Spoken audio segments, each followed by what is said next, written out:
ஒரு சில கேள்விகள்.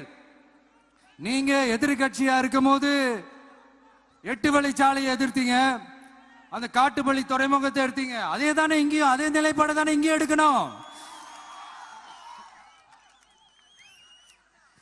அது எப்படி நீங்க எதிர்கட்சியா இருக்கும் போது விவசாயிகளுக்கு ஆதரவு, ஆளுங்கட்சியா இருக்கும் போது விவசாயிகளுக்கு எதிர்ப்பா?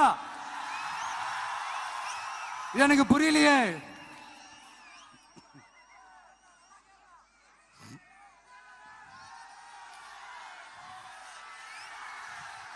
அதனால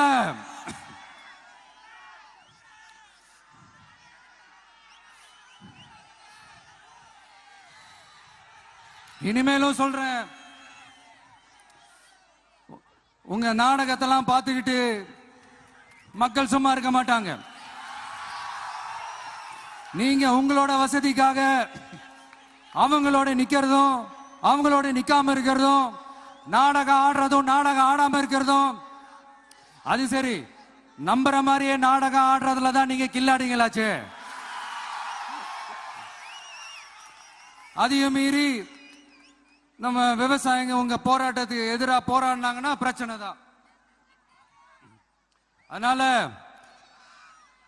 இனிமேல் உங்க நாடகத்தை பார்த்துக்கிட்டு மக்கள் சும்மா இருக்க மாட்டாங்க. உங்களோட இந்த விமான நிலையத்துக்காக நீங்க ஆய்வு செஞ்ச இடத்தை மறு ஆய்வு செய்யணும்னு ஒன்றிய அரசுக்கும் மாநில அரசுக்கும் நான் கேட்டுக்கிறேன். விவசாய நிலங்கள் இல்லாத இந்த பாதிப்புகள் குறைவா இருக்கிற இடங்களா பார்த்து உங்களுடைய விமான நிலையத்தை கொண்டு வாங்க. வளர்ச்சி தான் மக்களை முன்னேற்றம்.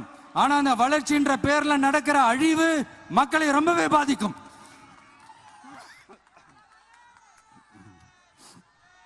நீங்க எல்லாரும் உங்களுடைய ஊர் கிராம தேவதைகளான கொல்லமெட்டால் அம்மன் மேலையும்